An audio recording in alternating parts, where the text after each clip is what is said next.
Hello, you're probably watching this video because you're having the same problem that I am having. I'm getting code P0394. I've been getting this code for about a year now. I've done everything from replace the crankshaft position sensor to the camshaft position sensors. I've spliced in a new pigtail on the driver's side, since that is the side that the code is throwing. So I bought a new pigtail for the camshaft position sensor on the driver's side. I spliced that in. That didn't do anything. So I've actually kind of run out of ideas. What's happening is on the interstate, it is throwing code P0394. And what happens is about 75 miles an hour, 3,500 RPM in fifth gear. That is the only gear that it does it in, and that's the only speed that it will throw the code at. So it has to do something in terms of timing in the engine. That's the only thing it could be. So after I've done all that, I've researched this code for probably a year now. Could not find a solid answer on what fixed the problem. Everybody has the problem, but no one seems to have a consistent answer on what fixes it, until I found one video which goes into detail about how they fixed it. This exact code, this exact problem that I'm having. What that video ended up showing was that it was the cam phasers on the end of the camshafts, which are under the cylinder, the valve cover here on the right-hand side. What the phasers do is they have to do with the timing of the engine, the variable valve timing. So what we need to do is pull this off and pull off the phasers. Now here are the new phasers that we're going to be putting on. These go on the end of the camshafts. This is the exhaust and this is the intake. So this one will go on the end of the camshaft for the intake side and the exhaust side, like that. So they'll go on the ends here. Once we do that, hopefully that will solve the problem. I will bring another video in as soon as I get this valve cover off, so that you can see what I'm talking about, what we're dealing with. So we have the cylinder head off, or the valve cover off, sorry. We have the valve cover off, and you can see here, these are the phasers that are gonna have to be replaced. This one is the intake on it. I don't know if you can read it. It says INT right there. This is the exhaust. It says EXH on it here. We're gonna have to get everything lined up before we can take off this chain, in terms of, so that we don't screw up the timing. But really all you do is you turn over the engine, get these things lined up. You use your tools to take off the tensioner. It's down in here. Take the timing chain off, take out these bolts here. These actually determine the oil flow. There's little holes in here that the oil comes out of. And then also, some of the problems that a lot of JKs have is down here. You can see it behind the phaser here. There are bolts. I don't know if you can see that very good. Let me try to zoom in here. You can see one bolt right down there. There's one here, and then there's one on the other side. These are your gallery bolts.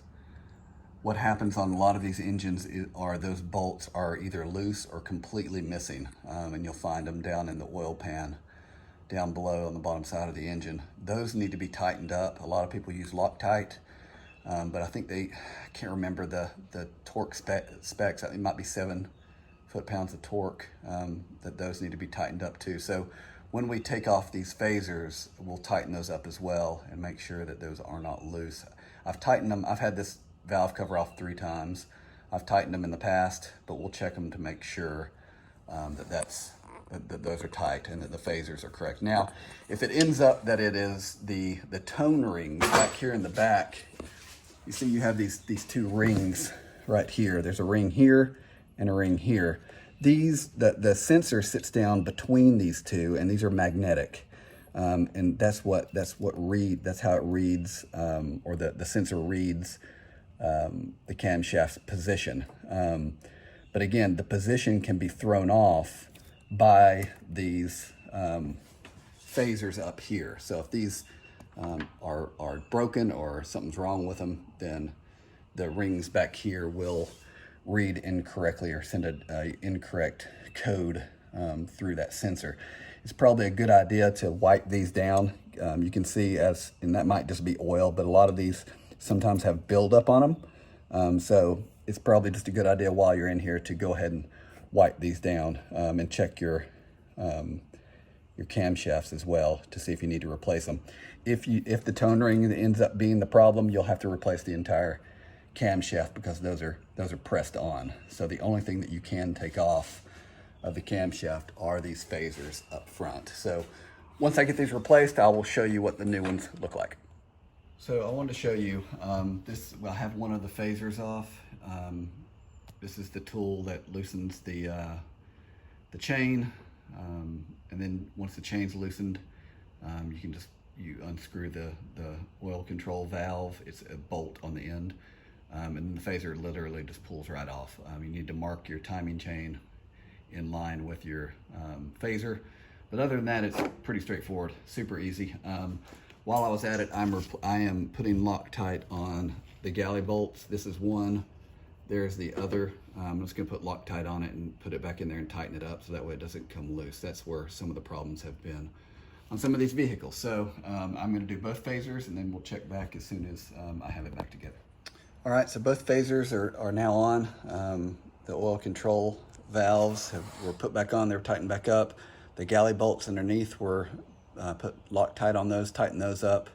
I mean, honestly, the hardest part about this was getting the valve cover off. I mean, this was super easy. If you have the right tools, you can buy the tools that are needed for changing out, for loosening the timing chain on Amazon for $15. I believe these phasers were a total of $250 for both.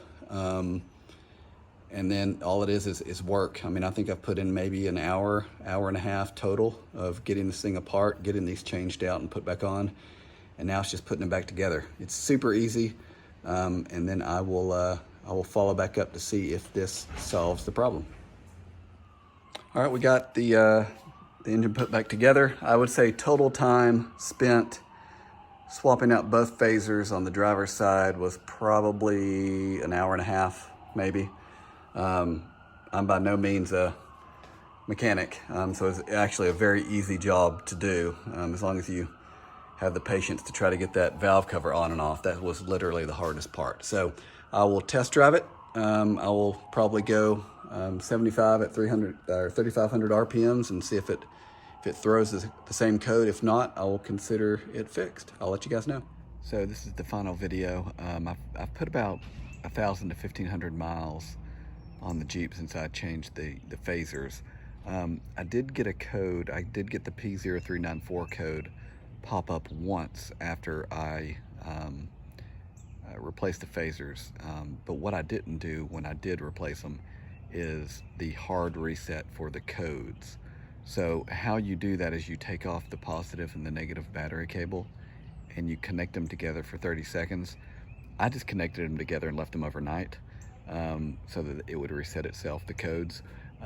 So once I did that, I also noticed that I got the code more frequently in the summertime when it was hot rather than in the cold.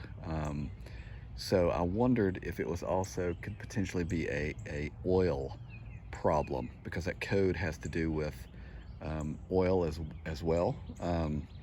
So I actually stepped it up from 5W20 to 5W30, and I've not had a code since.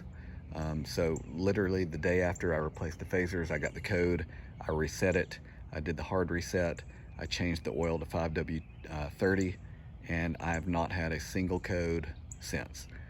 So in my case, what the issue was I replaced the phasers, replaced the oil, and it's been good ever since. So I hope this helps to finally have an answer, at least in my situation, for the P0394, which seems nearly impossible to fix.